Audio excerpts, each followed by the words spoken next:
We'll do an iced Americano.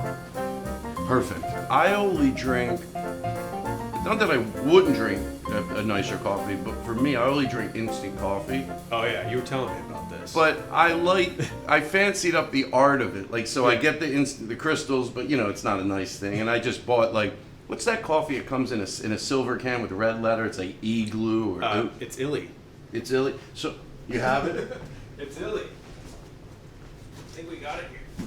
I love it. Oh, right. There you go. There you go. So Sponsored by Illy.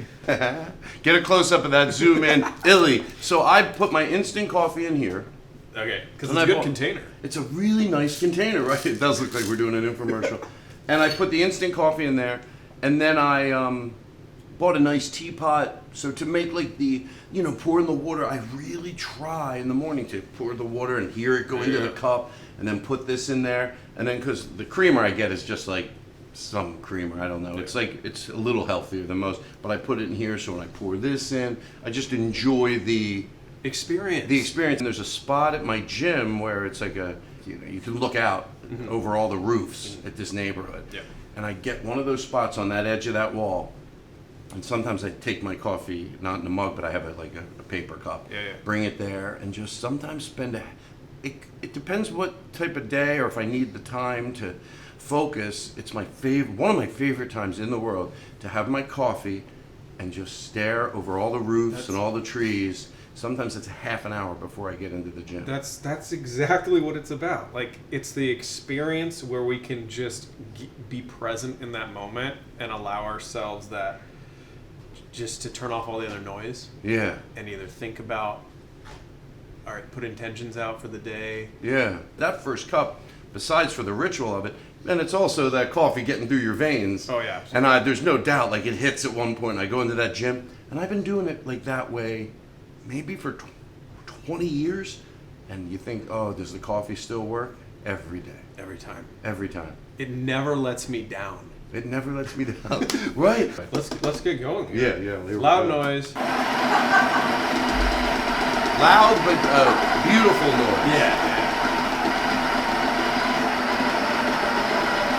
Now keep in mind, I'm not a barista. I did get barista certified once. You did?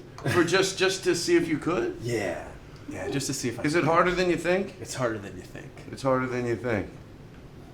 You know, Smell that.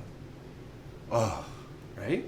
you know, even the instant coffee, it's funny, when I wake up, almost, you know, every day when I have my coffee, I don't forget. I open this up, and remember, it's instant in mine, but I go, oh, just something about it. And, you know, and the reason I say that is because on paper, some people would say I'm not a coffee person at all. I'm not like, I don't have a nice machine. I drink, you know, once you tell people you drink instant coffee, it's hard to tell them, no, but I love the experience of it.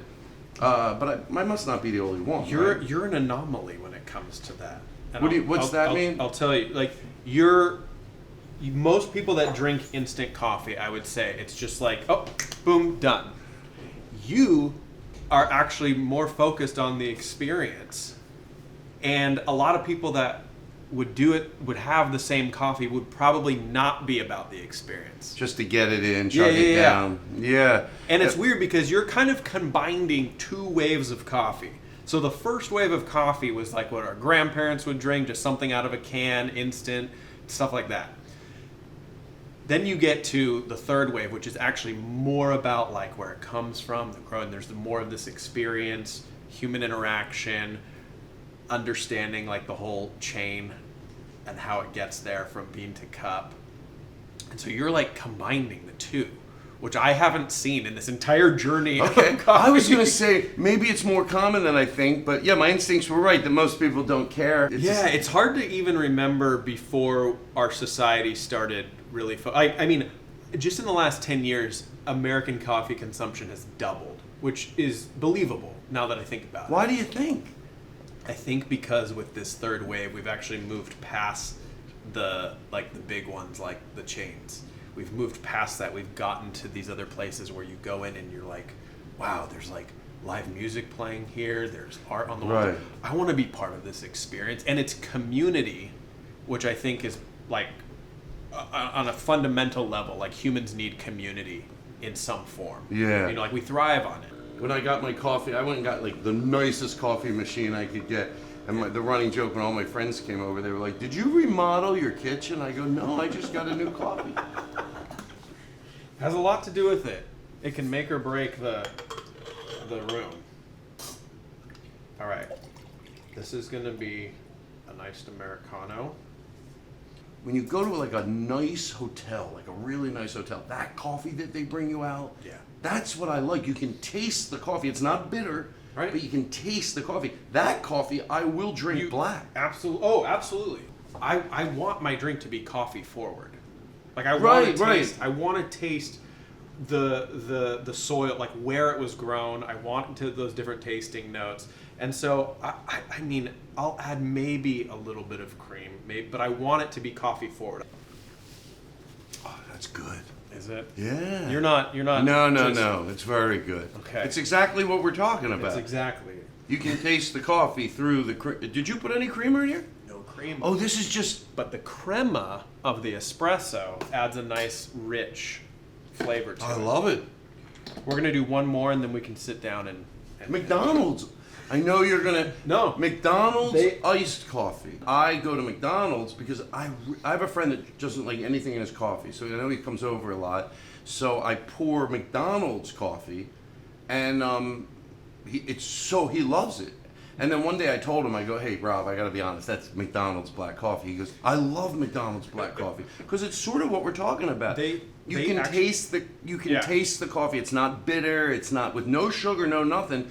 It's a pretty good taste. So you want to hear something interesting about McDonald's coffee? I was told from an insider, they actually source really good beans.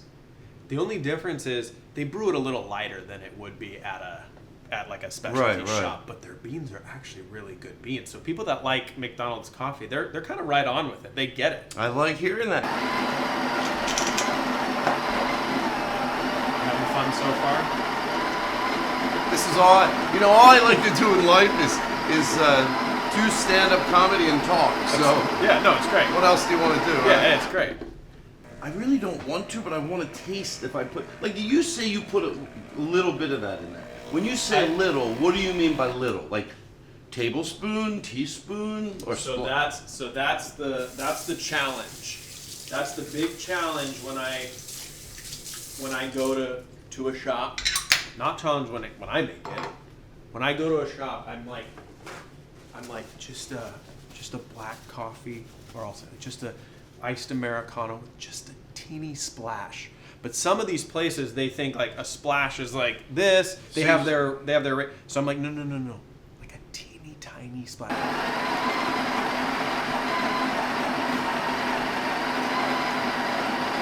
This is not going to make for good B-roll. Why?